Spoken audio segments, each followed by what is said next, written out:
bagi yang sedang mengalami kondisi gagal ginjal, jangan berputus asa, jangan berkecil hati, ya. Kita masih bisa mengusahakan sesuatu hal untuk kondisi kita, ya. Apakah Kalau ada pertanyaan apakah saya bisa sembuh, ya nanti kita akan membahas bersama-sama. Tapi bukan itu intinya. Intinya adalah kita melakukan sesuatu yang terbaik ya bagi diri kita. Apa yang terbaik? Apa ikhtiar terbaik kita pada kondisi gagal ginjal ini? Nah, bagi yang kebetulan memang belum ya atau masih sehat-sehat saja ya, semoga pembahasan pada malam hari ini bisa menambah wawasan kita agar kita juga bisa mencegah ya terjadinya kondisi gagal ginjal, karena kondisi gagal ginjal ini paling banyak memang terjadi akibat ya salah satunya pola hidup sehari-hari. Ya tentunya nggak ada orang yang mau sakit ya. Tapi perilaku kita sehari-hari banyak yang menggiring kita untuk bisa menjadi pintu masuk bagi terjadinya penyakit degeneratif yang ternyata pada jangka panjang komplikasinya bisa menyebabkan penyakit gagal ginjal. Ya, baik, kita akan berbicara bersama-sama tentang gagal ginjal ya. Nah, sebelumnya kita kita akan bicara dulu tentang ginjal ya. Ginjal ini adalah suatu organ penting di dalam tubuh kita ya, yang berfungsi sebagai penyaring darah ya. Maksudnya apa nih penyaring darah? Penyaring darah ini ya seperti kita ketahui bahwa tubuh kita melakukan proses metabolisme ya. Metabolisme itu ada bahan-bahan sisa metabolik. Jadi istilahnya ada sampahnya. Nah, sampah itulah yang akan disaring dan kemudian akan dibuang, diekskresikan oleh ginjal. Sehingga darah menjadi bersih kembali. Karena sistem metabolik itu yang berupa sampah itu bisa saja menjadi zat-zat yang sifatnya toksik atau yang merusak kesehatan. Ya. Dan juga ginjal adalah suatu organ kita yang mengatur keseimbangan cairan tubuh. Nah, nanti kita akan berbicara lebih lanjut ya. Berbicara tentang gagal ginjal, ya ternyata para sahabat kami semua, berdasarkan data BPJS tahun 2023, itu penderita gagal ginjal di Indonesia ya, penderita gagal ginjal di Indonesia itu mencapai 1.501.016 penderita, yaitu berdasarkan data BPJS tahun 2023. Nah ini kalau kita detailkan lagi, kalau pada penderita ini datanya pada penderita anak ya. Penderita anak itu bahkan tingkat kematian daripada para penderita gagal ginjal itu 2:1 ya, antara yang meninggal dan juga yang survive ya. Nah itu sangat tinggi sekali ya. Nah, berbicara tentang fungsi ginjal ya, kita berbicara tentang fungsi ginjal, itu ada fungsi ginjal yang utama ya. Ada juga fungsi ginjal yang tambahan. Yang sebenarnya dua-duanya adalah fungsi ginjal yang penting sekali. Yang pertama, fungsi ginjal yang utama adalah menjaga keseimbangan cairan dan elektrolit tubuh ya. Nah, kemudian yang kedua adalah menyaring limbah dan racun dalam darah ya. Tadi yang sudah saya sebutkan. Nah, serta mengekskresikannya atau mengeluarkannya melalui urin ya. Ini kita lihat limbah dan racun dari darah. Kalau tidak dilakukan maka limbah atau racun ya dari darah yang merupakan sisa metabolit itu akan merusak kesehatan karena sifatnya toksik ya. Nah, di samping fungsi utama ginjal itu maka ginjal juga ada fungsi tambahan, yaitu yang pertama mengatur tekanan darah ya. Kemudian membantu produksi darah merah, ya, kemudian mengatur kadar asam basa, dan kemudian mengatur kadar elektrolit. Ya. Nah, ini ya mulai bocor apa sebaiknya saya ini dulu ya, sahabat Karnus, supaya enak.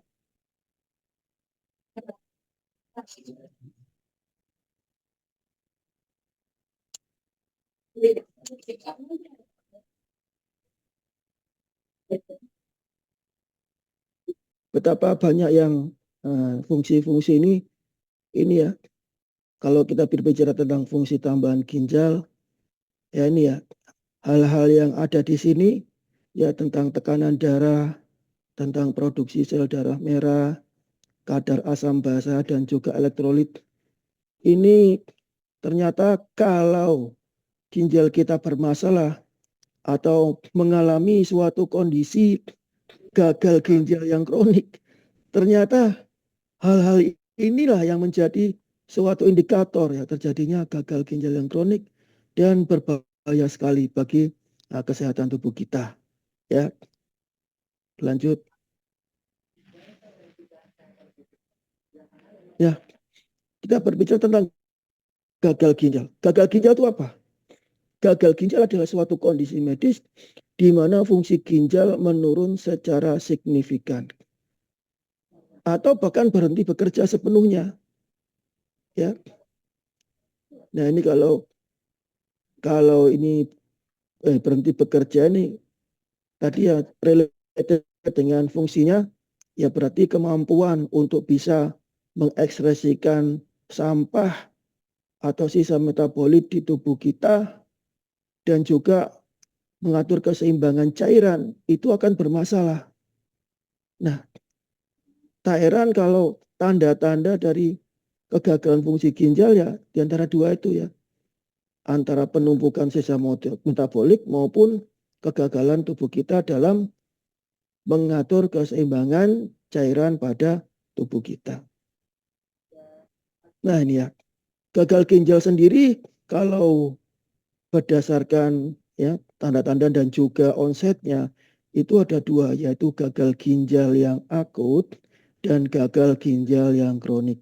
Ya, ini ya sahabat Karnus, berhubung memang banyak sekali dari para sahabat Karnus semua, yang ini terutama juga yang ikut program ini ya, itu mengalami kondisi gagal ginjal.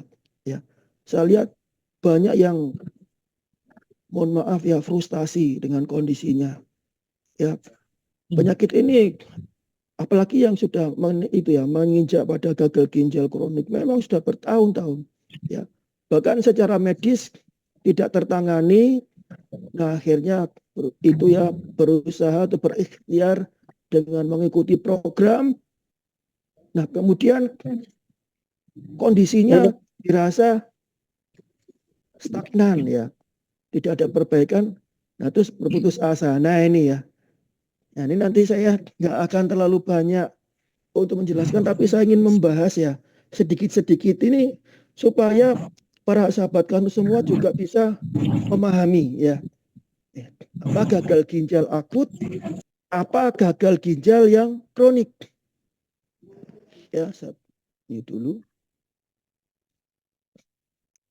Nah, kita berputar-putar aja dulu di sini, para sahabat kami semua ya. Jadi, dua-duanya adalah kondisi gagal ginjal. Ginjal mengalami kegagalan fungsi. Nah, ini terjadinya secara tiba-tiba dalam hitungan hari atau minggu. Kalau kronik ini terjadinya perlahan, ya biasanya dalam waktu berbulan-bulan atau bertahun-tahun. Nah, kalau ini biasanya terjadi atas misalnya nih kondisi yang sifatnya tiba-tiba ya, bukan suatu kronisitas. Misalnya ada terjadi kondisi hipovolemik ya atau dehidrasi. Ya misalnya seperti itu. Kemudian kondisi misalnya kerusakan ya akibat obat-obatan misalnya. Nah, itu bisa-bisa tiba-tiba penurunan fungsi ginjal yang tiba-tiba.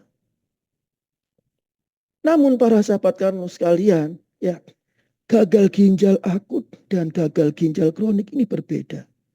Ya, ini ya, ini terjadinya perlahan. Waktunya berbulan-bulan, bertahun-tahun. Ini biasanya disebabkan oleh suatu kondisi penyakit metabolik yang perjalanannya sudah menahun. Misalnya apa? Misalnya kondisi hipertensi. Bisa, bisa. Kemudian apalagi? Misalnya penyakit diabetes. Apakah bisa? Bisa.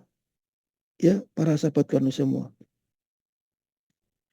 Bedanya gagal ginjal akut ini, ya, meskipun dia mengalami tanda-tanda kegagalan ginjal, tapi dia selama penyebabnya itu diatasi, maka dia bisa kembali berfungsi normal.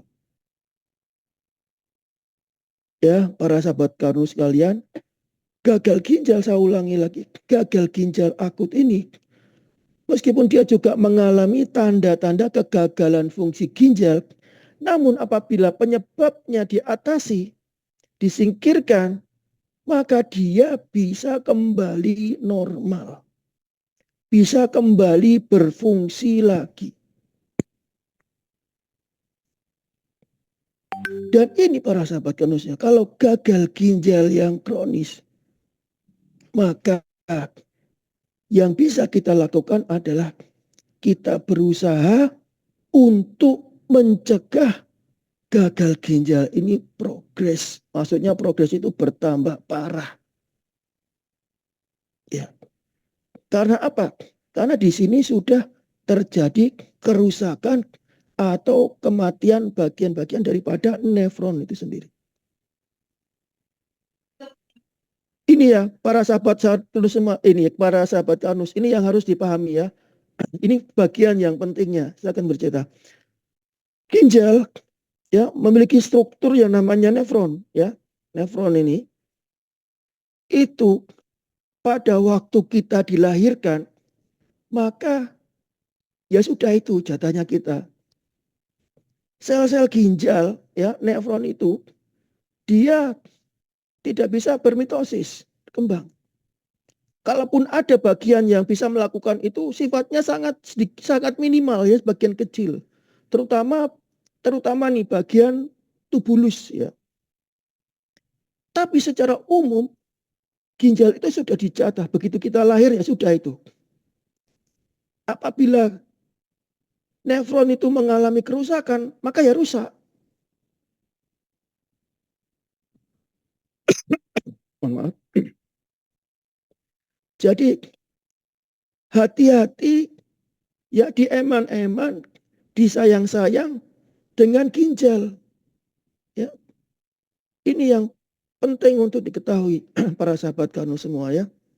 Memang ada ya, ada bagian daripada nefron dari ginjal itu yang bisa beregenerasi, bermitosis. Tetapi itu kecil sekali ya para sahabat kanu semua. Kecil sekali. Karena itulah di sini saya menggarisbawahi pentingnya kita untuk bisa sayang sama apa? Sayang sama ginjal. Ya. Sayang sama ginjal. Ya, apalagi kalau sudah mengalami gagal ginjal kronik, maka di sini sudah ada terjadi perubahan struktur dari nefron itu. Menjadi apa? Menjadi jaringan ikat yang tentu saja tidak memiliki fungsi. Ya. Nah, bagaimana caranya agar kita bisa ya tidak jatuh kepada kondisi ini. Nah, ini yang harus kita ketahui ya. Kalau di konsep Karnus itu sehat butuh ilmu. Ya, karena ini kita belajar bersama-sama supaya bagi yang sekarang mengalami gagal ginjal bisa paham terhadap kondisinya ya. Kemudian yang kebetulan masih dikaruniai kesehatan jangan sampai kita jatuh pada kondisi gagal ginjal. Baik, saya berlanjut dulu. Nah, ini ya. Kalau kita bahas tentang penyebab daripada gagal ginjal. Itu sebenarnya gangguan ginjal, gagal ginjal yang disebabkan oleh faktor prerenal, ada pada renalnya sendiri, ada juga postrenal. Ya. Misalnya apa kalau yang prerenal ini biasanya disebabkan oleh penurunan aliran darah ke ginjal ya, tanpa adanya kerusakan langsung pada jaringan ginjal itu sendiri. Penyebab utamanya melibatkan gangguan pada suplai darah ke ginjal. Resikonya apa nih? Suplai darah yang terhambat untuk ke ginjal. Resikonya maka nefron-nefron itu tidak akan mendapatkan nutrisi. Akan terjadi banyak kerusakan maupun kematian sel. Karena apa? Sel-sel pada kelaparan. Sel-sel tidak mendapatkan apa? Mendapatkan nutrisi, mendapatkan makanan. Karena itulah terjadi kerusakan pada nefron. Nah, kemudian yang kedua, ini penyebabnya adalah pada ginjal itu sendiri. Disebabkan langsung pada parenkim ginjal. Baik itu di glomerulusnya, baik itu di tubulusnya, maupun di intersisil ginjal.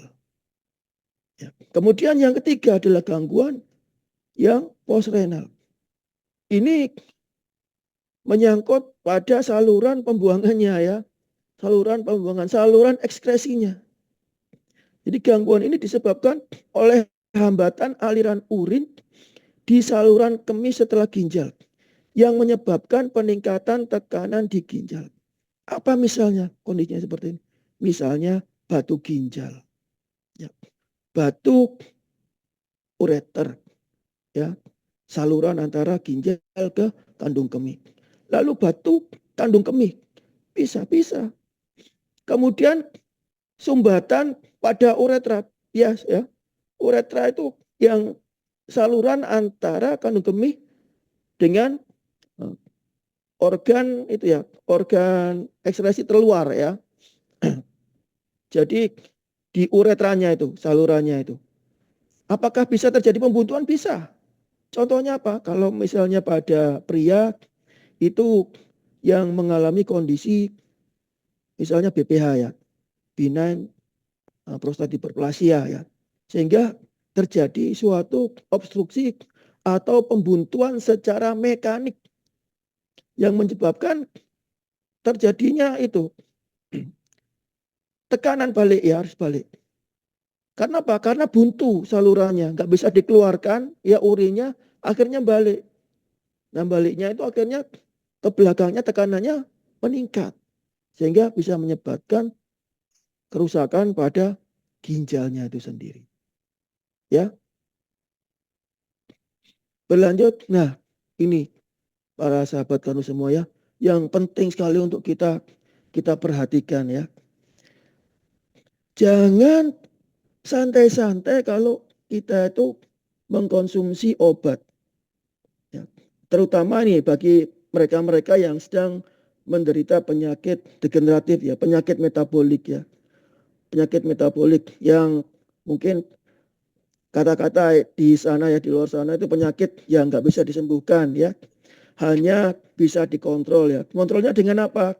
Kontrolnya dengan misalnya dengan obat-obatan ya. Nah, obatnya resikonya apa? Resikonya obatnya harus dikonsumsi seumur hidup. Ya.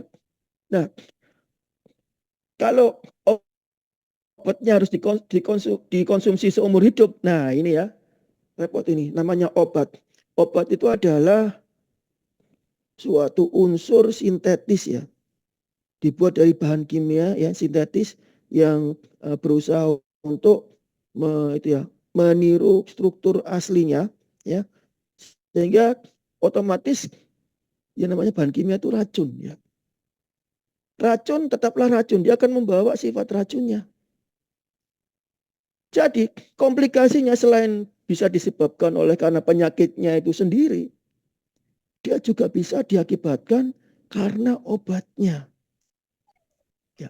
Misalnya ini ya, ini adalah obat-obatan yang trendy nih ya di kalangan kita semua ya. Apa misalnya? 5 obat yang membahayakan ginjal. Ya, misalnya obat pereda nyeri, ya, obat non steroid anti-inflamasi, ya, NSAID, non steroid anti-inflamasi drugs. Misalnya apa? Misalnya aspirin, ya, atau asam asetil salisilat, ya. Kemudian ibuprofen, nah ini ya, yang sering-sering misalnya cekot-cekot ya, persendiannya sakit kadang-kadang gitu. Kemudian sering sakit-sakit badan ya, kemudian demam dikit nggak enak badan, minumnya ibuprofen ya. Apalagi yang dosisnya didobelkan ya, ibuprofen forte ya. Wah itu bahaya ya, obat pereda nyeri yang seperti itu. Karena bahayanya adalah apabila obat itu jika dikonsumsi dalam jangka waktu yang panjang ataupun juga melebihi dosisnya bisa memicu penyakit ginjal yang kronis. Kemudian apa lagi? Ya, antibiotik. Ya, ada beberapa jenis antibiotik seperti penisilin, cefalosporin, dan sulfonamid yang apabila dikonsumsi secara terus-menerus bisa merusak dan berbahaya bagi kesehatan ginjal ya. Ada juga yang golongan yang kita ketahui dia sifatnya nefrotoksik ya, nefrotoksik dan juga ototoksik. Apa contohnya? Contohnya adalah aminoglikosida ya, golongan aminoglikosida yang biasanya kita tujukan untuk infeksi gram negatif ya, misalnya seperti gentamisin dan sebagainya itu juga apabila dikonsumsi, apalagi sering dikonsumsi dan juga apabila dikonsumsi jangka waktu panjang, dia bisa berbahaya bagi ginjal. Dan ini yang menarik para sahabat Karnus ya, adalah obat lambung. Obat lambung itu juga bisa menyebabkan masalah pada ginjal. Penggunaan obat proton pump inhibitor atau PPI. Seperti apa? Nih ya, omeprazol. Pasti nggak asing lagi dia bagi para sahabat kamu semua. Omeprazol ya, yang itu merupakan bagi mereka yang menderita gangguan lambungnya gastritis, ya asam lambung atau GERD ya, itu biasanya ini omeprazol itu mesti ada di dalam tasnya, diminum jangka waktu yang panjang ya. Apalagi ini masih merupakan suatu standar terapi ya yang secara medis diberlakukan untuk penanganan GERD ya, omeprazol. Diberikan selama 6 bulan. Diberikan selama 1 tahun. Wah ini ya, ini juga bisa menyebabkan peningkatan risiko masalah pada ginjal ya. Kemudian obat herbal dan suplemen, jangan dikira obat herbal dan suplemen nggak bisa mengakibatkan gangguan pada ginjal ya. Obat herbal dan beberapa suplemen penambah nutrisi ya, ternyata bila dikonsumsi dalam jangka waktu lama juga bisa berisiko merusak ginjal dan juga menurunkan fungsi ginjal ya, menyebabkan terjadinya kondisi gagal ginjal ya. Nah, ini ya, hati-hati. Jadi meskipun herbal jangan sembarangan, pokok herbal berarti aman, tidak ya. Harus hati-hati, harus Anda pastikan bahwa komposisinya aman, bahwa komposisinya alami ya. Kemudian apa? Obat antivirus dan kemoterapi. Nah, ya. Nih, ini kemoterapi ya, selain dia juga bisa digunakan ya untuk membunuh kalau ini kan biasanya digunakan untuk membunuh sel kanker ya. Bukan sel kankernya saja yang rusak ya, tapi juga ginjal juga akan bisa rusak ya. Itu ternyata efek negatif ya. Ya, negatif side effect daripada kemoterapi juga. Antivirus juga bisa menyebabkan gangguan pada ginjal ya. Hati-hati para sahabat semua ya. Ya, udah paham ya ini ya. Ini harus menjadi catatan kita semua ya. Yang sekarang masih sehat, ingat ya, jangan santai-santai kalau Anda punya kebiasaan ya, mengkonsumsi obat ini ya jangka waktu panjang, hati-hati. Dan bagi yang sekarang sedang bermasalah dengan ginjalnya, mohon untuk lebih hati-hati, lebih bijak dalam menerapkan dan memilih-milih obat ya yang diterapkan pada kondisi gagal ginjal maupun gangguan fungsi ginjal atau apapun yang gangguan kesehatan yang dialami ya. Misalnya obat pereda nyeri ini kan merupakan obat yang sehari-hari kita temui ya, dijual bebas ya, bisa juga kita beli tanpa resep dokter. Jadi hati-hati sekali ya dalam menggunakan segala sesuatu yang sifatnya bisa menimbulkan ya jangka waktu panjang kerusakan dan gangguan pada fungsi ginjal. Ya. Nah, berbicara tentang gagal ginjal ya, itu dia akan memiliki tanda-tanda ini yang harus kita waspadai ya para sahabat kamu semua ya. Gejala gagal ginjal apa misalnya? Yaitu penurunan frekuensi buang air kecil ya. Terutama ini kalau misalnya ini terjadinya pada gagal ginjal akut ya itu ya. Jadi kalau misalnya seseorang nggak bisa kencing ya bisa saja itu terjadi pada gagal ginjal yang akut.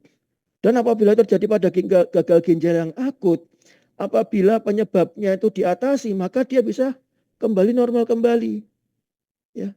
Bahkan ini bisa terjadi anuria. Ya. Anuri itu apabila itu ya produksinya biasanya kurang dari 200 atau 100 gitu ya.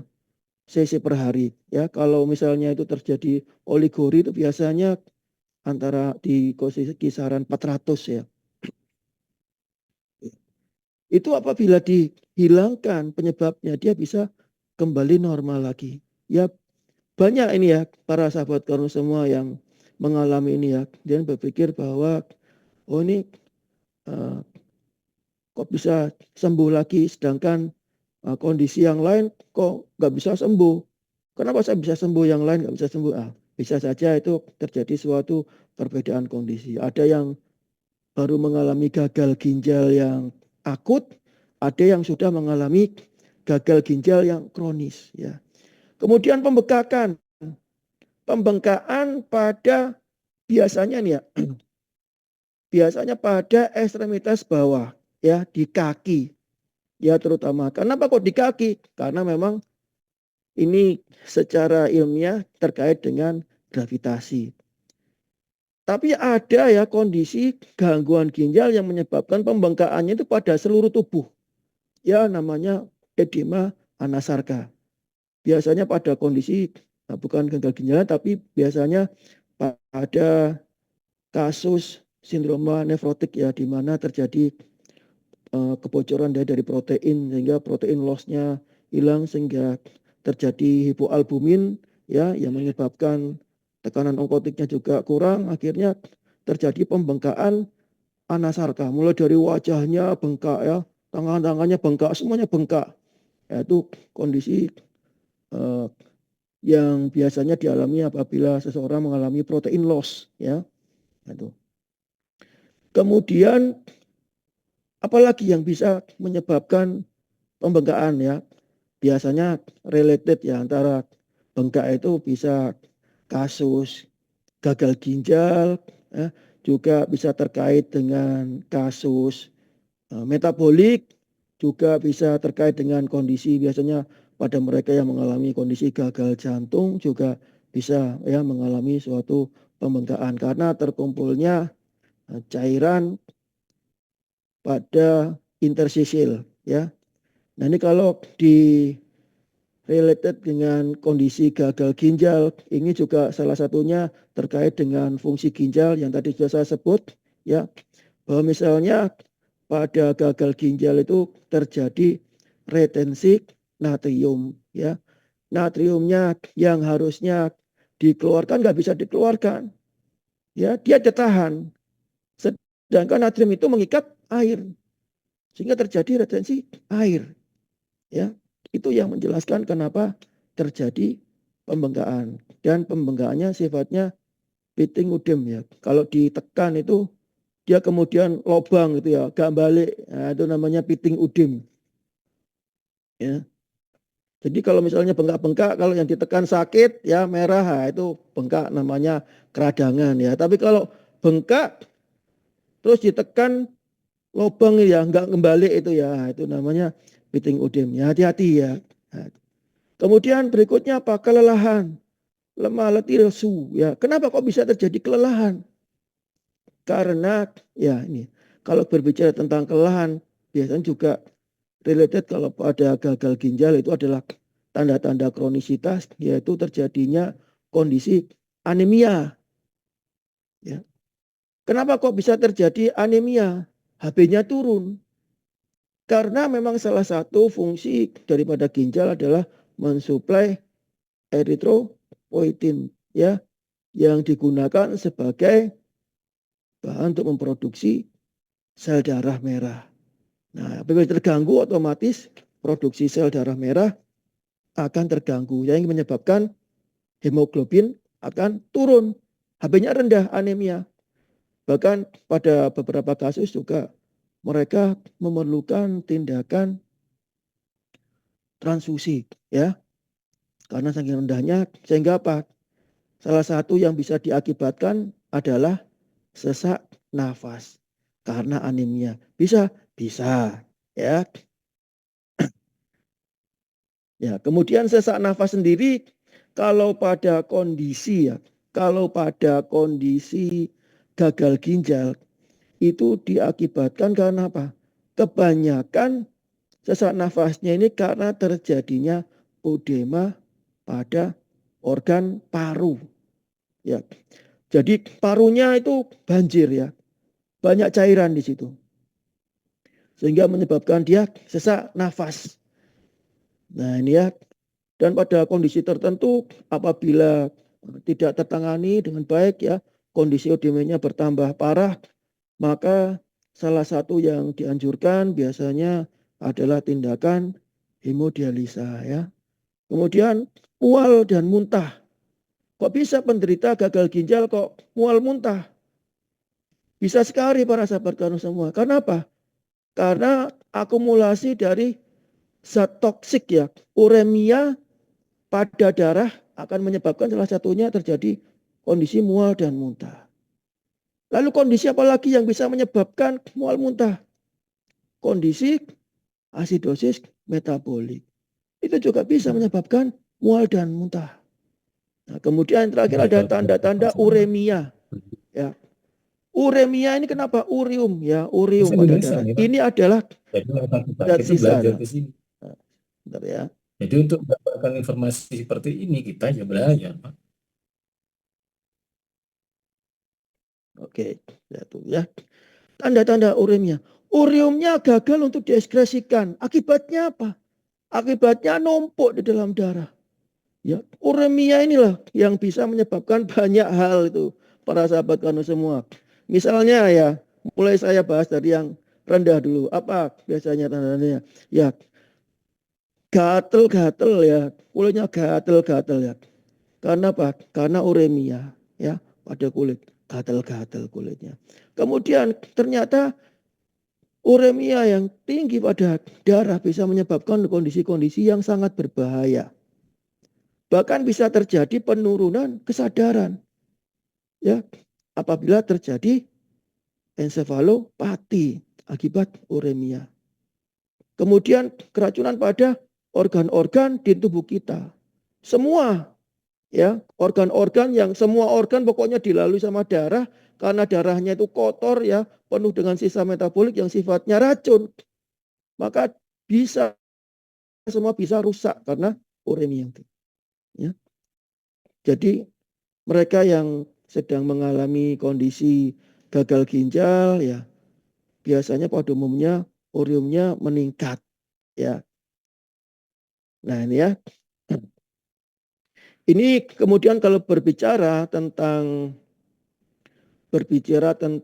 ya kondisi gejala gagal ginjal, maka ini nanti juga akan terkait dengan kondisi yang dialami ya, kondisi fakta real yang dialami oleh penderita gagal ginjal apa saja, yaitu memang kalau kita melakukan pemeriksaan ya, terutama pemeriksaan fungsi ginjal ya.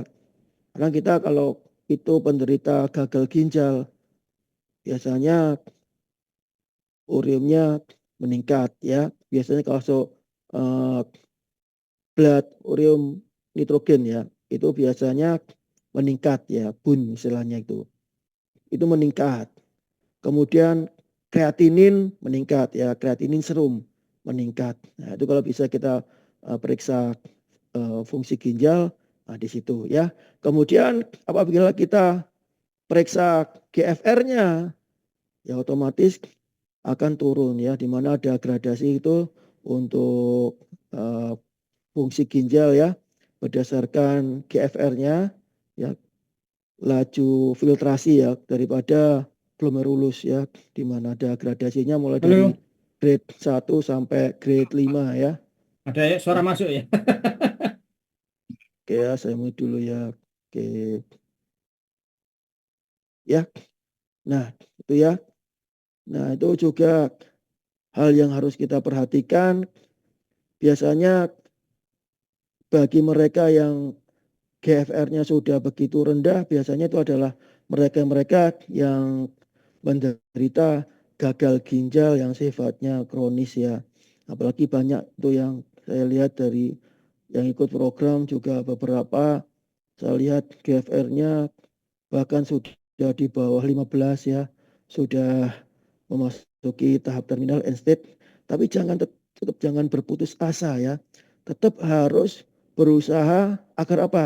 Yang pertama yang bisa dilakukan agar kalau bisa penyakitnya itu stop dulu.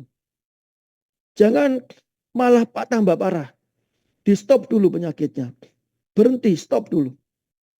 Ya, ada tindakan-tindakan yang sifatnya stop. Tapi bukan berarti stop itu dengan cara kita tidak melakukan sesuatu untuk bisa menutrisi, karena memang nutrisi itu sifatnya vital ya kalau di dalam tubuh kita ya. Sel-sel itu butuh nutrisi. Kalau cara penanganannya dengan cara kita tidak memberikan nutrisi karena takut dengan pemberian nutrisi nanti sampah metabolitnya menumpuk, ya itu suatu tindakan yang kalau menurut saya itu adalah suatu hal yang keliru. Ya, kita lanjut. Nah, ini adalah dampaknya ya, gagal ginjal. Gagal ginjal ini yang akut, kalau gagal ginjal akut ini ditangani segera maka dia bisa fully recovery bisa. Ya. Tapi kalau tidak ditangani maka dia bisa jatuh kepada yang namanya gagal ginjal kronis. Nah, ini ya kita bahas ya di sini ya. Kalau seseorang sudah masuk pada yang namanya kondisi gagal ginjal kronis, ya, apa yang terjadi? Yang terjadi adalah kerusakan permanen pada ginjal. Jadi jaringannya akan berubah menjadi jaringan ikat. Ya, otomatis dia akan berkembang menjadi gagal ginjal yang stadium akhir. Di mana ginjal tidak lagi dapat berfungsi dan membutuhkan terapi penggantian ginjal. Ya, penggantian ginjal ini dilakukan dengan dua cara. Yang pertama adalah proses hemodialisis. Jadi mengganti sementara fungsi ginjal dengan alat hemodialisis ini. Apa yang dilakukan pada hemodialisis ini? Yang dilakukan adalah proses pembersihan darah dari sampah metabolik. Ya.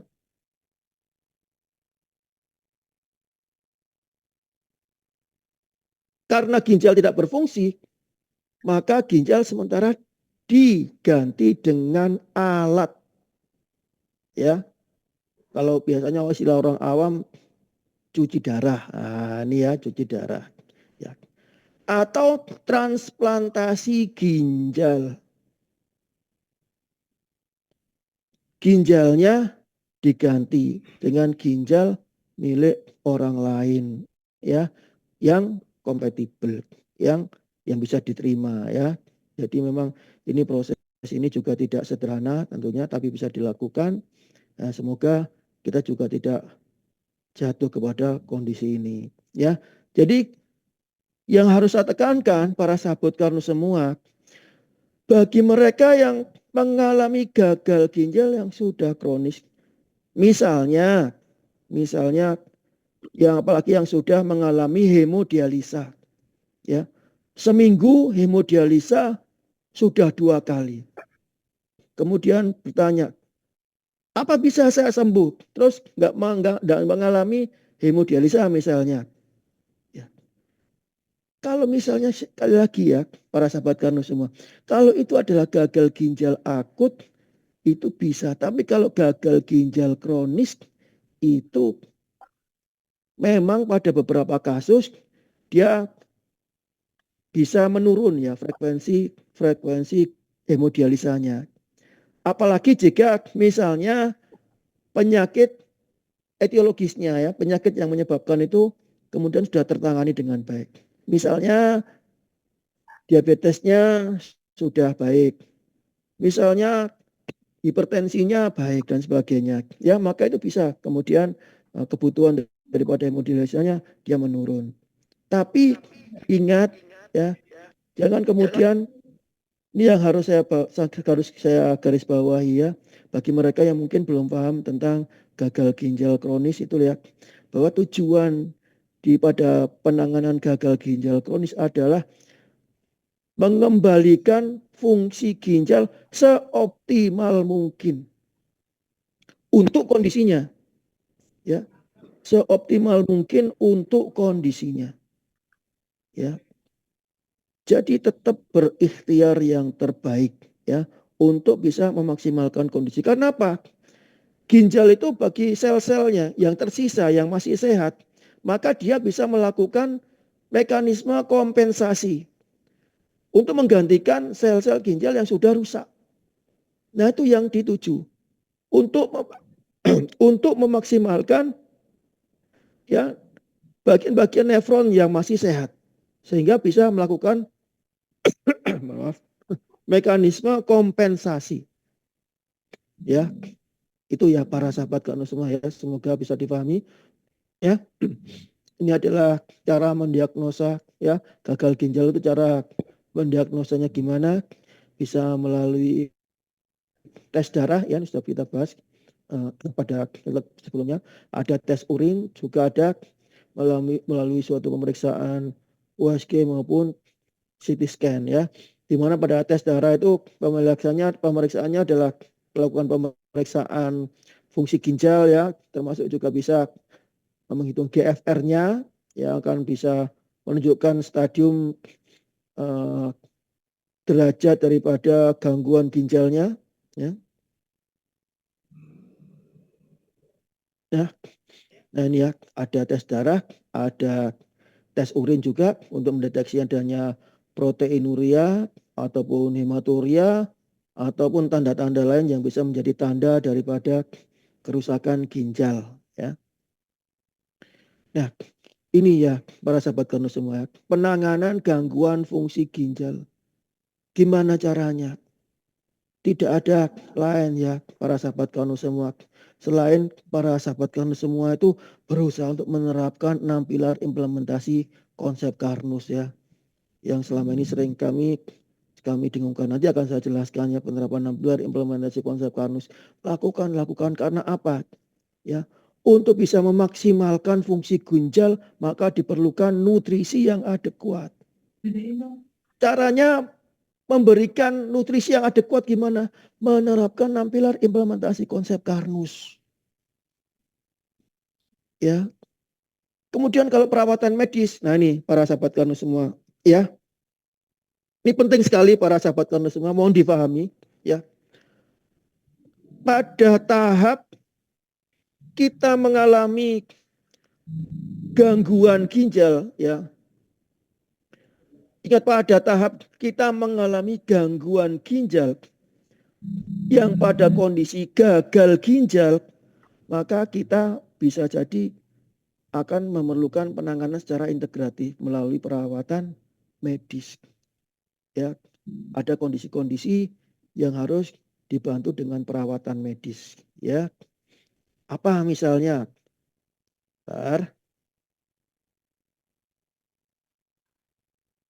Misalnya, apabila pada kondisi gagal ginjal itu sudah mengarah pada suatu kondisi yang membahayakan.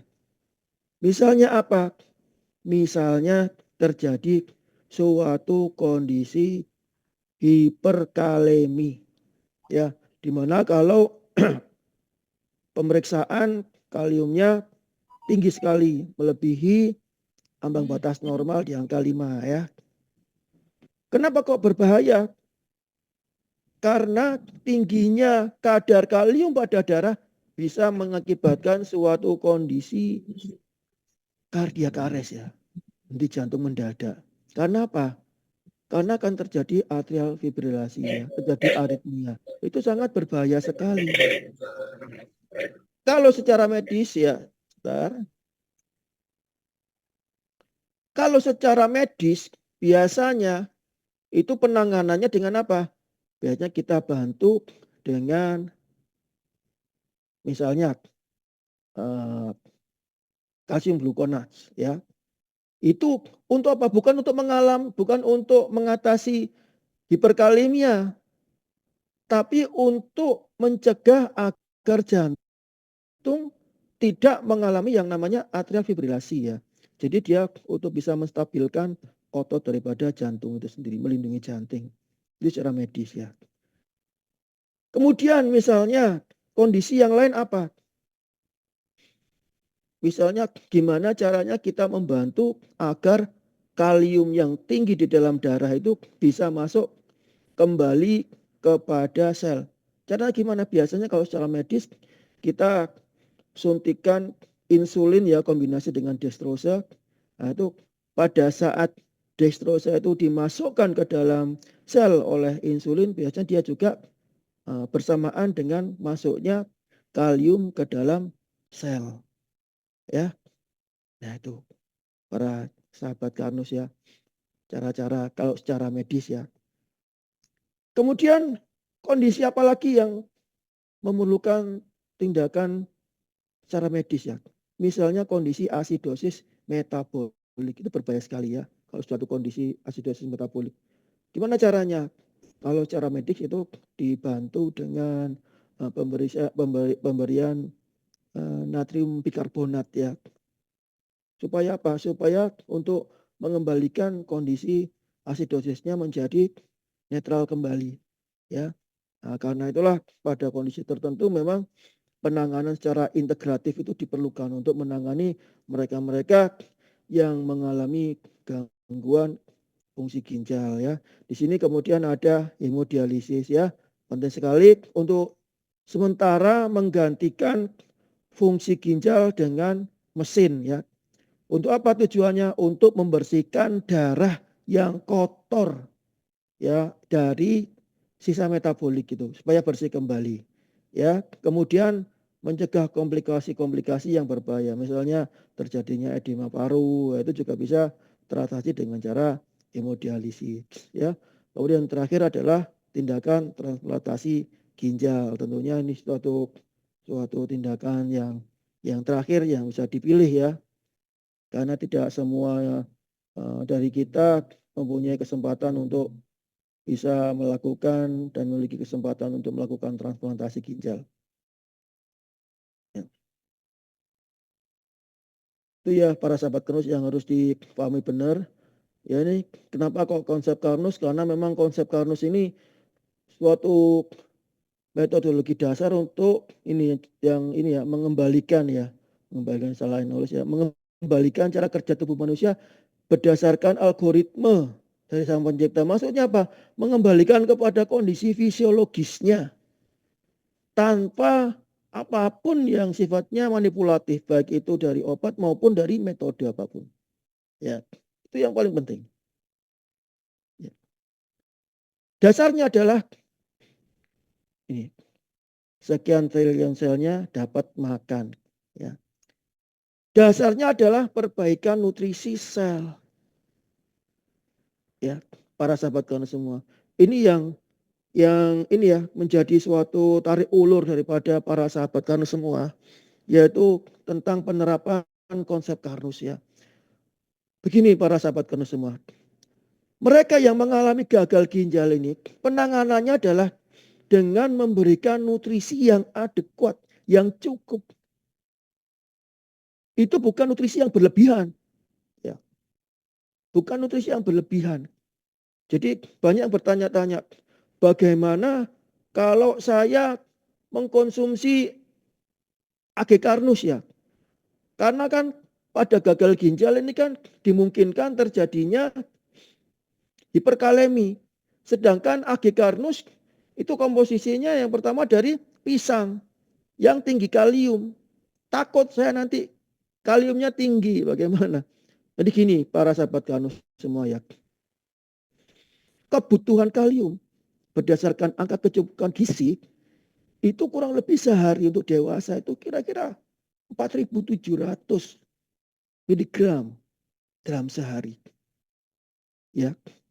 Sedangkan untuk konsumsi kalau sesuai anjuran maka masuknya nutrisi daripada nutrisi Karnus itu kurang lebih sekitar paling maksimal itu 400 kali untuk 400. Masih jauh ya. Apalagi bisa kurang. Tapi memang harus masuk apa? Yang bergizi yang lain misalnya apa? Misalnya asupan proteinnya. Misalnya yang dituju apa? Yang dituju adalah perbaikan daripada lambungnya. Supaya apa? Lambungnya bisa berfungsi normal. Kalau lambungnya bisa berfungsi normal, maka proses mengkonversi makanan yang kita makan menjadi nutrisi sel juga akan bisa berlangsung secara maksimal. Sehingga proses pemberian nutrisi pada sel juga maksimal. Sebenarnya nggak perlu harus khawatir.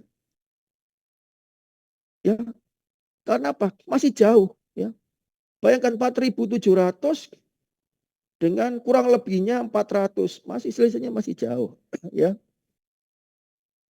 Itu pun bagi mereka yang sedang bermasalah ginjalnya, maka kita pemberian dosis nutrisi Karnus juga kita sesuaikan. Biasanya kita mulai dengan dosis yang rendah. Pun demikian dengan konsumsi protein. Jangan khawatir bilang, protein saya nggak boleh makan protein loh. Kok nggak boleh makan protein? Yang benar adalah cukup protein. Bukan berlebihan, tapi juga tidak kurang.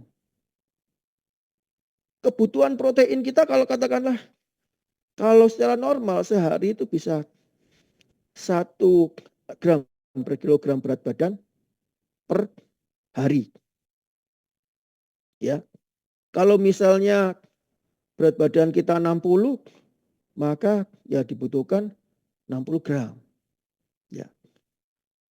Sedangkan komposisi di dalam nutrisi Karnus itu kurang lebih itu cuma 5% daripada kebutuhan. Karena tujuannya juga bukan untuk asupan nutrisi. Asupan nutrisi itu dari makanan. Ya. Nutrisi Karnus adalah perbaikan sistem dan juga perbaikan organ. Jadi nggak perlu harus khawatir dengan untuk mengkonsumsi nutrisi Karnus sebenarnya. Kalaupun ada kondisi yang kok saya malah turun ya karena kita tuh kejar-kejaran para sahabat Karnus semua ya dengan penyakitnya.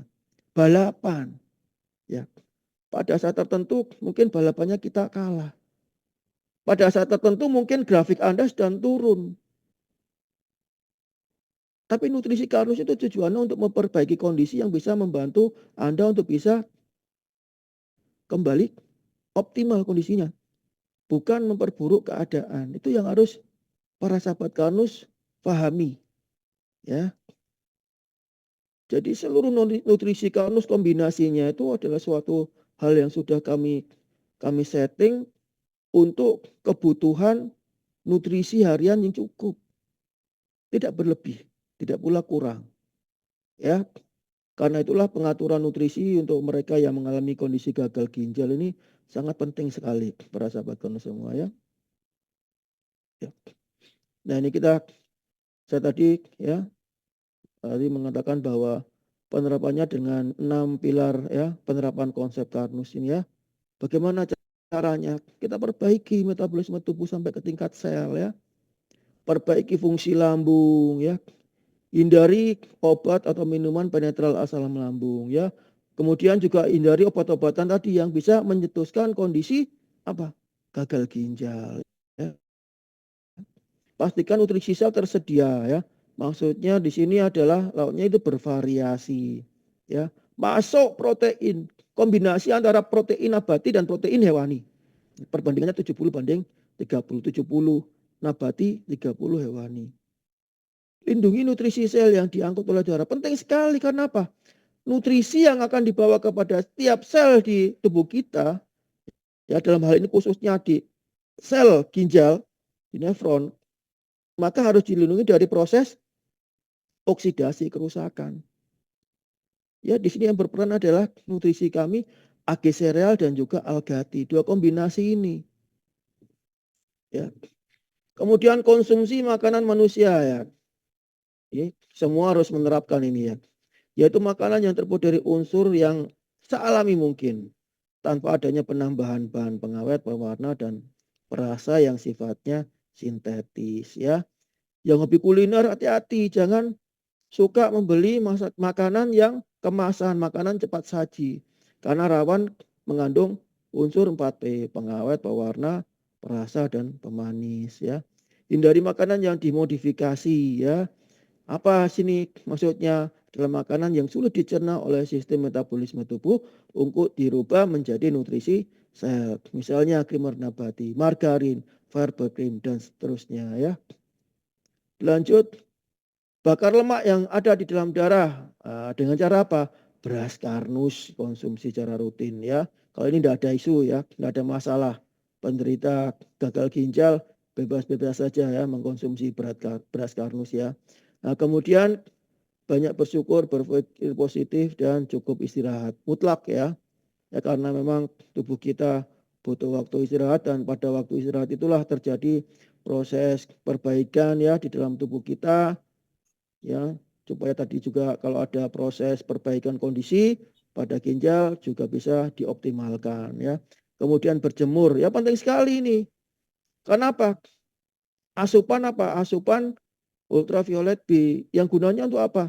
Gunanya untuk bisa mengkonvert provitamin D menjadi vitamin D. Ya, penting sekali ini. Karena apa? Pada ginjal yang bermasalah, wah vitamin D-nya akan rawan kurang.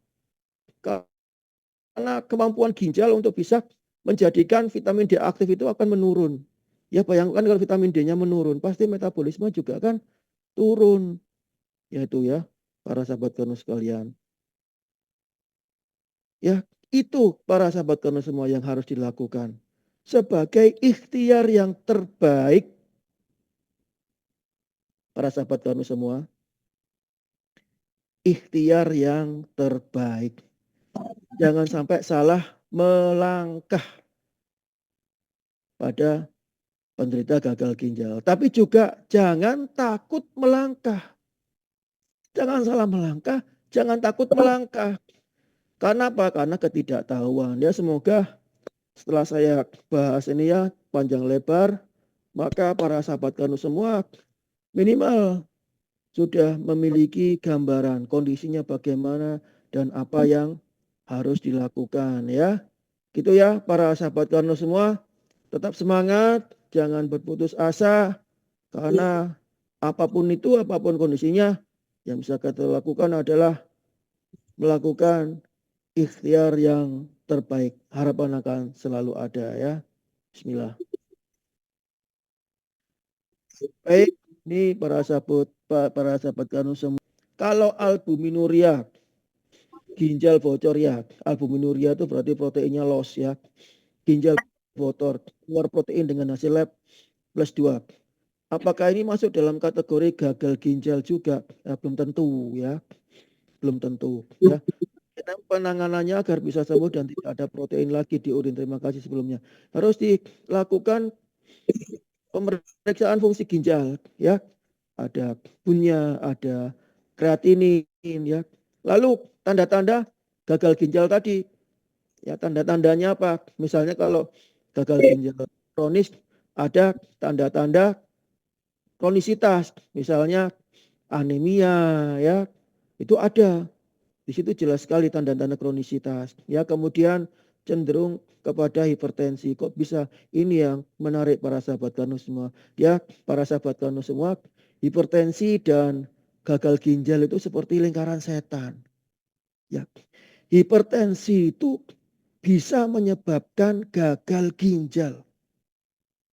Tapi gagal ginjal itu juga menyebabkan hipertensi ya, bisa dibayangkan ya. Puter gitu ya. Ya, salah satu mekanisme dari ginjal adalah menjaga agar tensi tetap normal. Ya, tensinya agar tetap normal melalui mekanisme aldosteron ya. Jadi ada mekanisme RAAS juga itu yang memang suatu mekanisme homeostasis tubuh untuk bisa mempertahankan tensi yang normal. Tapi pada kondisi gagal ginjal tidak berlaku. Ya, kondisinya nggak berlaku. Ya, sehingga apa? Hipertensi mengakibatkan terjadinya gagal ginjal yang kronik bisa. Karena juga terjadi hambatan ya perfusi pada sirkulasi sehingga asupan nutrisi pada ginjal juga berkurang menyebabkan terjadinya gagal ginjal, tapi gagal ginjal itu menyebabkan hipertensi. Ya, muter sekali. Makanya pada hipertensi dengan gagal ginjal itu seperti Romeo and Julie ya. Gitu. Jadi tidak terpisahkan. Jadi penanganannya juga terkadang complicated gitu ya. Itu yang harus difahami ya para sahabat Kanu semua ya. Jadi kalau terjadi albuminurik harus dipastikan karena albumin itu tidak mesti harus gagal ginjal. Ya, bisa saja kondisi yang lain, misalnya sindroma nefrotik juga menyebabkan kondisi albuminuria. Terus apa lagi tadi pertanyaannya? Bagaimana penanganannya agar bisa sembuh dan tidak ada protein lagi di urin? Yang bisa dilakukan bagi penderita gagal ginjal, ya baik itu akut maupun kronik, adalah menangani faktor etiologinya.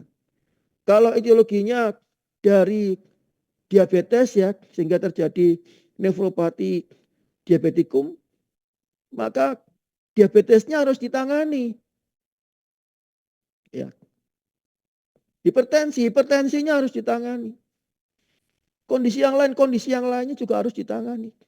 Dengan ditangani penyebabnya, maka kita berharap agar ginjal juga bisa minimal dampak buruk daripada penyakit etiologis itu bisa dihilangkan. Sehingga pada level minimal penyakit gagal ginjal ini tidak semakin parah. Kalau bisa kemudian bisa membaik, ya maksudnya membaik, katakanlah gitu. Meskipun pada beberapa kondisi, misalnya kondisi gagal ginjal yang kronik, katakanlah, maka tujuannya terkadang hanya bisa perbaikan kondisi. Tapi harus diusahakan para sahabat karena semua ya, gitu ya. Jangan berputus asa. Oke ya, paham ya nanti ya. Jadi ditangani penyakit etiologisnya ya kalau itu merupakan suatu kondisi gagal ginjal. Tapi harus dipastikan tidak semua kondisi albuminuria itu adalah suatu penyakit gagal ginjal. Ada kondisi-kondisi lainnya. Bisa saja protein plus 2 tapi ginjalnya masih normal, bisa. Bisa. Tidak harus kondisi gagal ginjal kok. Banyak saya melihat kondisi pasien yang katakanlah fungsi ginjalnya belum masuk kepada kondisi gagal ginjal, tapi proteinnya, pemeriksaan urinnya proteinnya plus 2 ada ya, terutama diabetes itu bisa. Saya berlanjut ke pertanyaan berikutnya. Dok, apakah bisa dijelaskan secara reaksi kimia obat-obat NSAID tersebut sehingga menyebabkan masalah pada ginjal. Ya, Pak, ini sahabat saya, Pak Sauki ya, Pak Sauki Sahab ini. Saya mau jawab langsung ke Pak Sauki. Pak Sauki, ya, mekanisme NSAID, ya, non-steroid anti-inflamasi drug itu terkait dengan jalur prostaglandin. Nah, itu ya, jalur prostaglandin. Jadi prostaglandin itu sifatnya adalah vasodilator, ya. Vasodilator. Obat-obat NSAID ini sifatnya menghambat daripada kerja daripada prostaglandin, ya, melalui hambatan pada enzimnya yaitu COX, ya, COX-1 itu. Nah, itu apabila dihambat kerjanya otomatis fungsi daripada vasodilator akan menurun. Kalau vasodilator menurun, maka yang bekerja apa? Vasokonstriktornya. Sehingga apa? Terjadi vasokonstriksi. Yang diakibatkan apa? Yang diakibatkan otomatis kalau vasokonstriksi tekanan darahnya naik. Gitu Pak Sauki ya, kurang lebihnya ya. Bisa dipahami ya. Jadi ya, makasih dok, makasih. Iya, itu Pak jalurnya itu Pak. Jalur prostaglandin Pak, NSAID itu. Ya. Jadi Terima kasih dokter. ya, bukan hanya itu. Karena apa? Ini penjelasan ya untuk para sahabat Karnus semua ini. Ini juga terkait ya. Kalau konsep Karnus ini kan selalu garis bawahnya itu kan lambung ya. Nah, NSAID ini kalau penggunaan jangka panjang itu salah satunya dia juga kan hambatannya pada jalur prostaglandin tadi. Dia akan menghambat kerja dari prostaglandin. Padahal prostaglandin itu salah satu mekanisme kerjanya adalah dia bisa juga sebagai itu ya pelindung daripada mukosa daripada lambung. Otomatis kalau dihambat gimana? Ya mukosa lambung kena. Kalau mukosa lambung kena ya dia gampang koyak, dia tipis. Sehingga apa? Lambung itu bisa bermasalah. Ya. Ini kalau mekanisme tentang lambung ya. Makanya kalau kita bahasan tentang lambung itu obat NSAID kenapa kok harus hati-hati sekali dalam penggunaannya, terutama untuk menjaga fungsi normal daripada lambung. Ya karena mekanisme tadi itu melewati jalur penghambatan jalur daripada prostaglandin itu tadi ya. Satu dok, Ya. kalau kita bicara tentang prostaglandin ini, kalau dia mungkin kalau kebanyakan kan ada efeknya terhadap inflamasi nih dok. Betul. Atau rasa nyeri dan lain sebagainya ya. Jadi gimana nih sistemnya untuk mendapatkan kondisi optimal itu? Apa tubuh sendiri yang Ya bekerja? pastinya Pak. Itu? Kan pastinya ya. Kalau kondisi fisiologis itu berlaku yang namanya mekanisme homeostasis ya. Itu yang akan mengatur Pak. Kalau misalnya itu berlebihan pasti berarti itu keseimbangannya terganggu ya. Berarti iya jelasnya dia tidak dalam kondisi fisiologis Pak. Ya, makanya betul. Kalau konsep Karnus itu selalu berusaha untuk mengembalikan kepada kondisi fisiologis keseimbangannya. Kondisi fisiologis itu hanya bisa dilakukan oleh tubuh sendiri. Tubuh yang sehat, tubuh yang normal. Kalau ada yang nggak sehat itu berarti keseimbangannya terganggu. Ya, itu macam-macam itu. Dan itu caranya kita hanya dengan cara apa?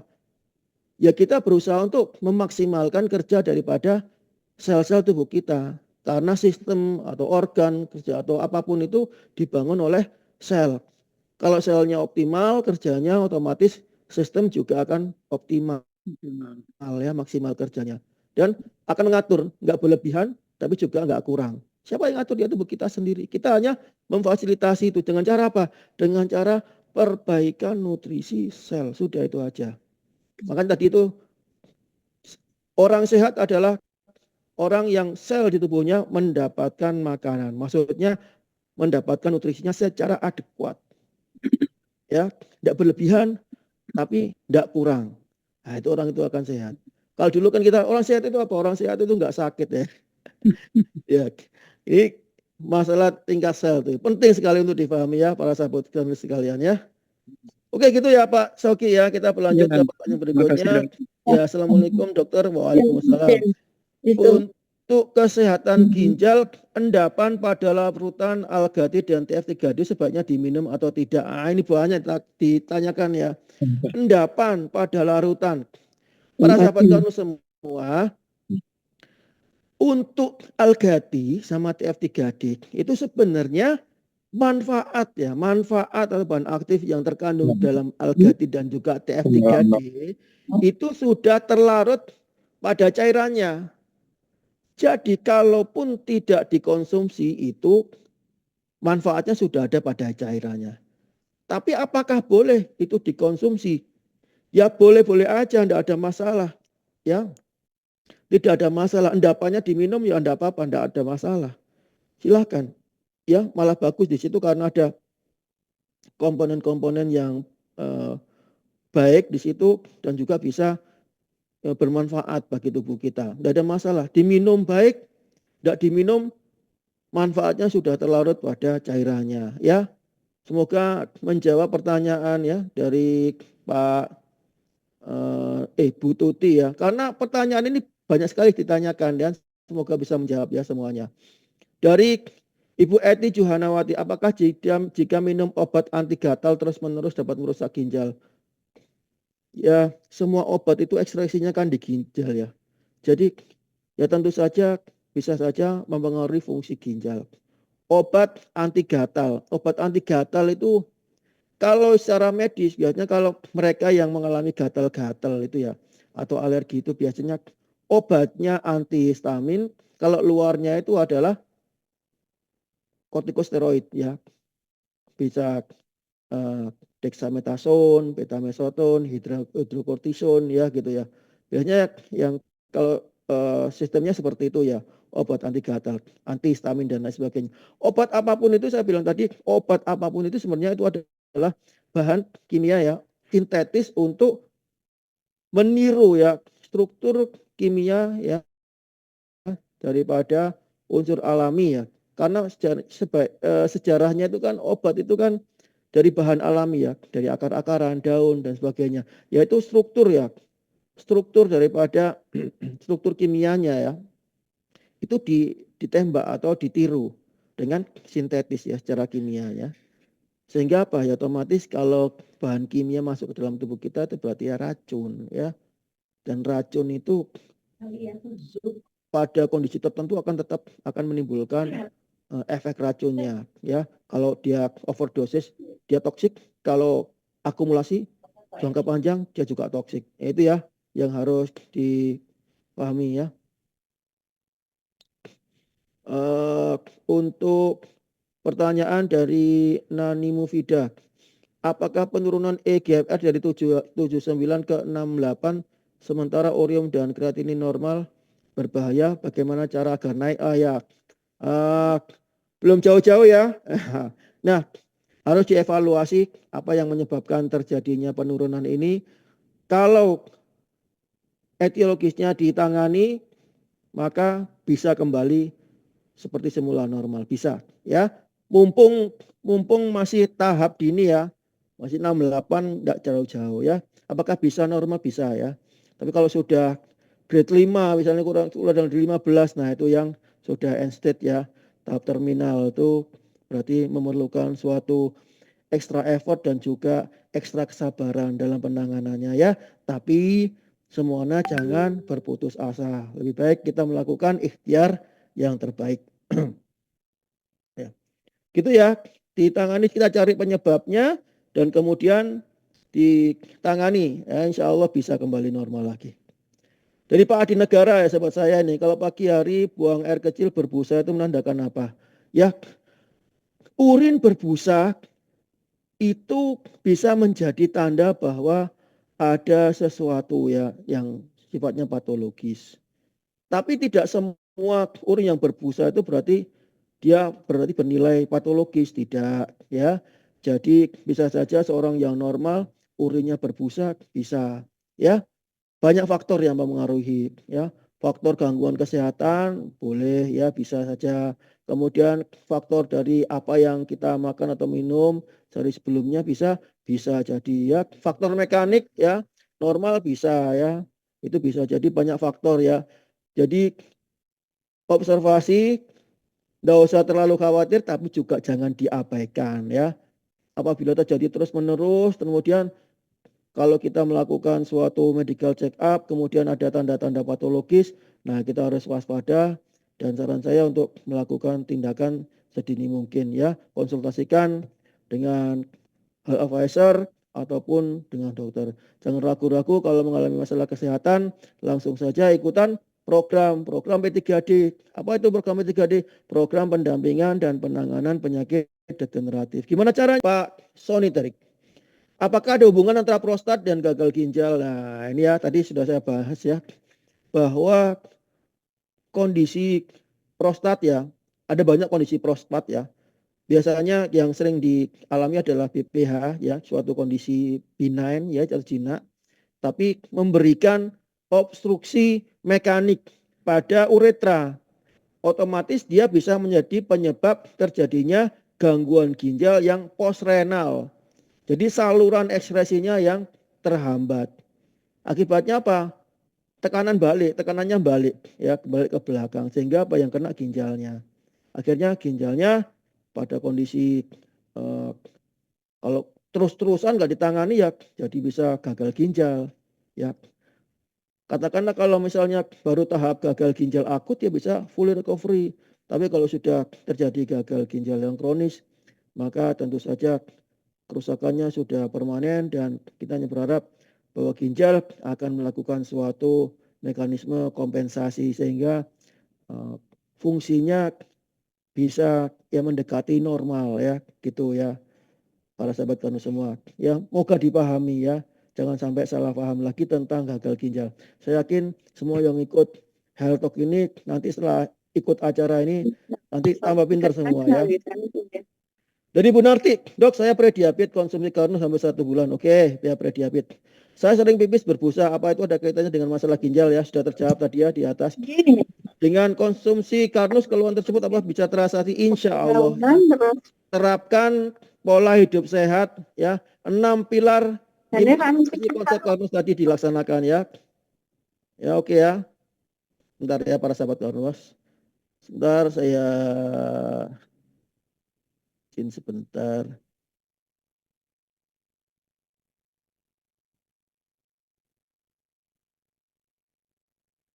Ya dari KZ. Wah, KZ. Siapa nih KZ? Sudah 3 bulan konsumsi karnus program P3D. Sekarang masih terasa gatel banget di seluruh badan, kaki tangan sampai bentul-bentul kecil dan bikin luka perih karena digerak terus pas malam. Ditambah tadi berkaitan hasil lab urin positif 2 dan kencing berbusa. Apakah ini memang efek konsumsi nutrisi karnus, dok? Apakah masih aman dengan kondisi seperti ini? Lalu yang protein urin bocor tadi saya duga karena diabetes dan tensi tadi. Jadi menjaga gula darah dan tensi akan bisa memulakan fungsi ginjal ini. Benar. Itu menangani penyakit etiologisnya. Tetapi Anda harus mengetahui ini fungsi ginjalnya. Apakah ginjalnya bermasalah atau tidak. Karena kalau kondisi itu sudah menaun, ingat ya menaun ya. Sudah bertahun-tahun Anda alami sehingga mengalami gangguan fungsi ginjal, penurunan fungsi ginjal. Tentu saja membutuhkan suatu extra time, extra effort dan juga ekstra kesabaran ya. 3 bulan ini adalah suatu waktu adaptasi yang diperlukan ya. Jadi terapkan pola hidup sehatnya, kemudian cari tahu apakah ini benar tidak terkait dengan kondisi ginjal ya, harus melakukan medical check up pada lab, cek fungsi ginjalnya. Nah, semoga juga masih baik-baik saja. Nah, nanti kita bisa pertimbangkan langkah yang lain. Tapi kalau misalnya ini terkait dengan kondisi gangguan fungsi ginjal, tentu pendekatan kita juga akan berbeda ya. Gitu ya. Urin bocor katanya tidak bisa sembuh total. Urin bocor maksudnya protein yang plus ya, protein plus biasanya plus 1 plus 2 dan sebagainya. Normalnya nggak boleh ada misalnya protein itu ya, nggak boleh. Jadi harus zero misalnya. Tapi banyak saya jumpai mereka yang positif 2 akhirnya bisa kembali lagi yang zero. Banyak tuh. ya. Ya kalau gitu kita fokus untuk bisa mengatasi penyakit penyebabnya. Ya, itu ya. Kaset jangan putus asa. Gak bisa sembuh total, ya minimal kualitas hidupnya normal lagi ya. Gitu. Itu yang paling penting. Jadi jangan kemudian nggak bisa sembuh total ya, misalnya karena memang suatu hal yang kerusakan sudah permanen. Kemudian akhirnya putus asa, kecil hati. Jangan, ya tetap semangat ya. Tetap semangat, nggak boleh berputus asa. Nani Mufidah, bagaimana caranya dok? Apa yang harus diperiksa? Nah, Bu Nani ini pertanyaan tadi apa? Penurunan GFR, HbA1c, cari apa misalnya? Apakah misalnya ada tadi itu faktor-faktor prerenal, renal, postrenal. Cari apa yang bisa menyebabkan gangguan pada ginjal. Ya, apakah prerenal, misalnya apakah tidak ada infeksi, ya misalnya, atau penyakit etiologis ya, DM. Nah, ini kalau misalnya HbA1c 6,5 ini sudah batas ya, gitu istilahnya gitu. Sudah batas. Apakah menderita diabetes ya? Apakah minum obat ataukah hipertensi atau infeksi atau ada daripada pos renal, misalnya pembuntuan dan sebagainya ya, atau masalah pada renalnya misalnya gitu. Jadi dicari ya, minimal lakukan coba medical check up untuk memeriksa parameter metabolik ya secara lengkap, juga fungsi ginjal. Kalaupun nanti misalnya normal, coba juga periksa tes urin, lihat di situ komposisinya, mulai dari glukosa, proteinnya dan sebagainya ya, leukosit, eritrosit dan sebagainya kita lihat ya. Kemudian kalau tadi pemeriksaan darah dilengkapi dengan apa? Dilengkapi dengan misalnya kimia klinik ya, misalnya pemeriksaan elektrolit. Kalau perlu cek misalnya blood gas analisis, nanti terlihat itu saturasinya, tekanan udara dan sebagainya. Itu nanti bisa memberikan gambaran kita kalau tubuh kita memang benar-benar normal, yes, oke, tidak ada yang perlu dikhawatirkan ya. Bisa saja ini kondisi sementara yang nanti bisa kembali lagi. Tidak jauh ini 79 ke 68, 70 kisarannya. Masih bisa dikejar, masih dikembalikan. Insya Allah ya, jangan berputus asa. Pak Sony Tarik, terima kasih. Oke, sama-sama Pak. Jadi Asadi, bismillah dokter, saya baru konsumsi AGAT selama 1 bulan. Ini sudah nggak ada nyeri lambung lagi dan sudah 6 bulan nggak minum obat omeprazol. Bagus, bagus. Tapi tiba-tiba waktu sendawa ada terasa asam dan panas di tenggorokan selama 1 menit. Dan ini baru 1 kali terjadi. Jadi apakah lambungnya masih rusak atau faktor kekenyangan? Karena makannya pas banyak. Makan jangan banyak-banyak, makan sedikit-sedikit aja. Tapi kalau misalnya lapar makan lagi. Sedikit. Terus lapar makan lagi sedikit. Jadi sedikit saja ya. Karena apa? Kalau pada waktu kita misalnya sebelumnya mengalami masalah pada lambung ya, mengalami masalah GERD ya. Kemudian sudah ada minimal perbaikan kondisi. Kalau kita nekat makan yang dalam jumlah besar, itu lambung itu memprosesnya itu kan meremes-remes. Ya, pada waktu diremes-remes itu kalau klep ya atau lower esophageal itu ya sphincter ya, itu enggak kuat, maka dia bisa saja naik ke atas. Ya, sehingga terasa asam, misalnya pahit ya. Rasa asam itu pahit dan panas di tenggorokan. Iya. Kenapa kok rasa panas? Ya karena terjadi iritasi di situ. Jadi satu-satunya organ tubuh kita yang tahan sama asam ya cuma lambung itu aja. Karena ada pelindungnya ya. Mukosa lambung itu khusus. Di bagian tubuh lain nggak kuat. Begitu dia terkena asam lambung ya, tapi kalau ataupun isi daripada lambung, maka dia terjadi iritasi dan itu akan rasanya terjadi sensasi yang panas atau nyeri ya, yang memang terasa sekali ya, rasa panas pada biasanya diraba pada ulu hati itu bisa saja ya. Karena itu kalau makan sedikit-sedikit aja. Ini kan faktor kekenyangannya. Karena makannya pas banyak, ya jangan banyak-banyak. Makanya sedikit-sedikit, nanti kalau pas lapar kembali, makan lagi. Jangan sampai kosong. Bagi mereka yang sedang bermasalah ya lambungnya, jangan sampai kosong sama sekali. Ya, atau juga jangan makan terlalu banyak. Kata-kata dokter jangan putus asa. Memang nggak boleh putus asa. Putus asa itu nggak memberikan manfaat apa-apa.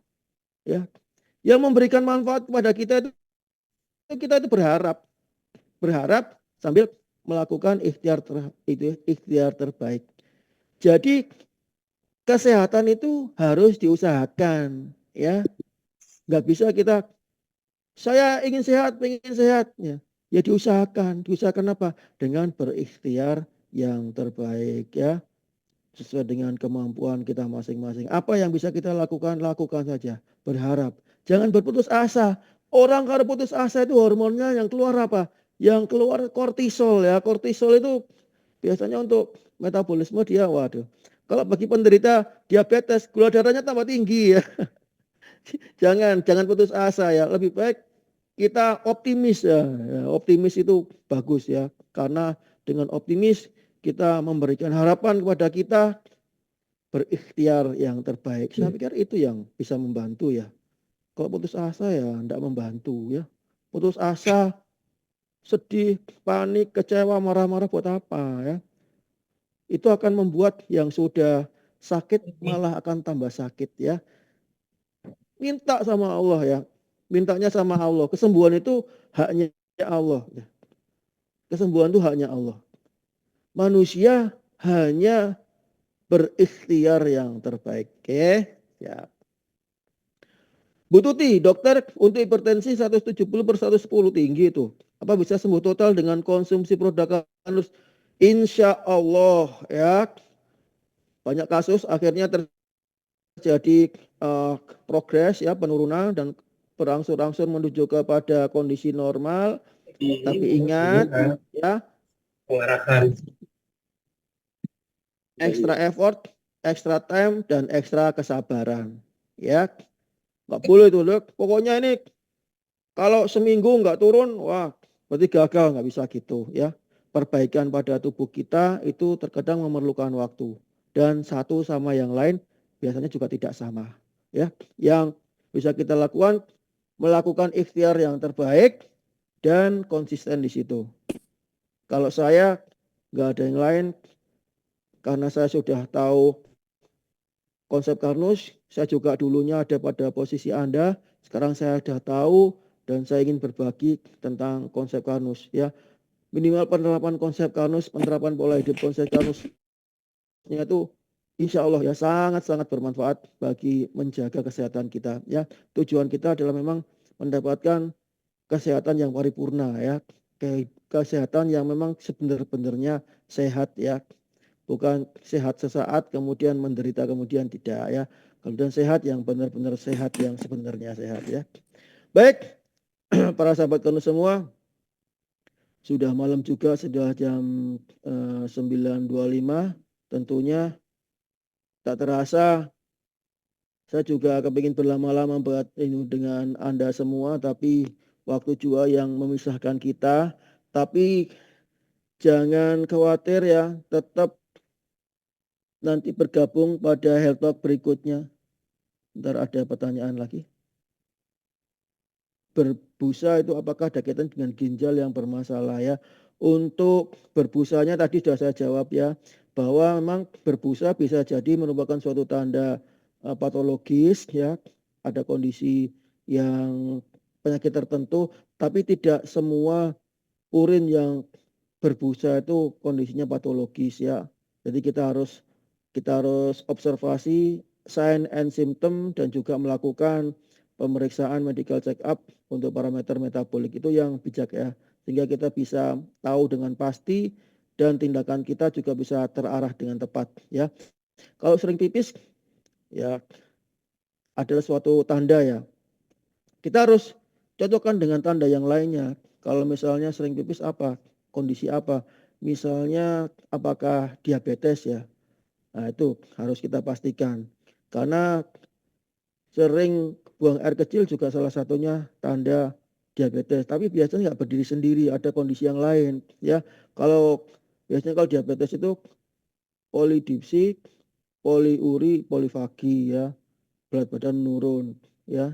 Sebelumnya gemuk sekali untuk diabetes, kemudian turun karena lipolisis. Ada diiringi trias ya, diabetes itu polifagi, poliuri, polidipsi, polifagi, poliuri. Polidipsi itu minumnya banyak ya, padahal nggak ngapa-ngapain, haus terus sehingga pengen minum terus. Kemudian polifagi, makannya banyak, bentar-bentar lapar misalnya banyak, tapi kurus kemudian. Dan kemudian poliuri ya, kencingnya banyak. Nah, itu juga harus dipastikan. Tapi kalau secara pemeriksaan medical check up bagus, secara fisik kondisi umumnya bagus, nggak ada sign and symptom yang mengarah kepada suatu gangguan patologis, saya kira insya Allah kondisi ibu baik-baik saja ya. Saya prediabetes. Ya memang harus hati-hati ya prediabetes. Kalau prediabetes itu jangan kemudian saya prediabetes normal. Memang secara konsensus masih belum masuk kepada kondisi diabetes. Tapi kita harus evaluasi secara menyeluruh. Karena prediabetes itu bisa tricky juga ya. Karena pada kondisi prediabetes itu kalau diperiksa insulinnya bisa saja insulinnya tinggi dalam darah ya. Pemeriksaan insulin mohon maaf masih belum umum ya dilakukan di Indonesia. Belum umum. Jadi prediabetes bisa dimungkinkan. Dan kalau gitu apa yang bisa dilakukan? Ya ikhtiar itu ya terapkan pola hidup sehat konsep Karnus. Sudah. Itu adalah ikhtiar yang terbaik. Saya ikut Karnus baru 1 bulan. Oke, 1 bulan itu waktu untuk adaptasi ya. Ya. Terapkan konsep Karnus, jadikan itu suatu kebiasaan dan terapkan secara konsisten. Insya Allah nanti kesehatan bertahap berangsur untuk bisa lebih stabil ya, lebih stabil, sehat, dan tentu saja harapannya kalau memang itu sehat, memang sehat yang sebenarnya ya. Karena di masa depan memang kita bisa mempertahankan kesehatan itu dengan catatan ikhtiar terbaik kita adalah menerapkan pola hidup sehat konsep Karnus ya. Jadi bukan saja mengkonsumsi nutrisinya, nutrisi konsep Karnus adalah bagian dari penerapan pola hidup sehat konsep Karnus ya. Baik para sahabat Karnus semua, saya pikir cukup ya. Ini ya, pertanyaan sudah saya jawab semua dan sudah malam juga jam 9.30. Baik, saya ingatkan para sahabat Karnus semua untuk ada pertanyaan susulan dari Bu Vera. Assalamualaikum, waalaikumsalam. Dokter mau tanya bagaimana mengatasi asam urat. Asam urat diatasi dengan cara ini. Asam urat itu suatu tanda ya, di mana terjadi kegagalan metabolisme ya. Metabolisme ini gimana? Metabolisme maksudnya adalah bagaimana tubuh kita menyediakan nutrisi sel. Ya akibatnya apa? Akibatnya banyak sel yang mati, sel yang rusak ya. Asam urat itu adalah komposisi daripada inti sel ya. Apabila ada banyak inti sel yang mati, banyak sel yang rusak, maka asam urat otomatis sebagai bagian dari inti sel itu maka banyak di dalam darah. Ya, itu merupakan suatu indikator bahwa tubuh kita mengalami kegagalan nutrisi sel ya. Bagaimana caranya? Caranya gampang saja, terapkan konsep Karnus ya. Terapkan konsep Karnus gimana caranya? Ikut P3D. Gimana caranya? Tanya pada mitra Karnus yang mengajak pada acara ini. Asam uratnya juga bisa naik. Tapi beda dengan kegagalan metabolisme ini, asam urat ini. Kenapa? Karena biasanya pada program ini naik tapi juga nggak disertai dengan gout arthritis. Nggak menimbulkan gejala apa-apa. Hal itu kenapa? Karena sebenarnya kenaikan kadar asam urat itu sebenarnya indikator bahwa AMP ya. AMP itu suatu indikator bahwa proses beta oksidasi berjalan ya. Semakin tinggi AMP berarti indikator bahwa beta oksidasinya juga makin kenceng.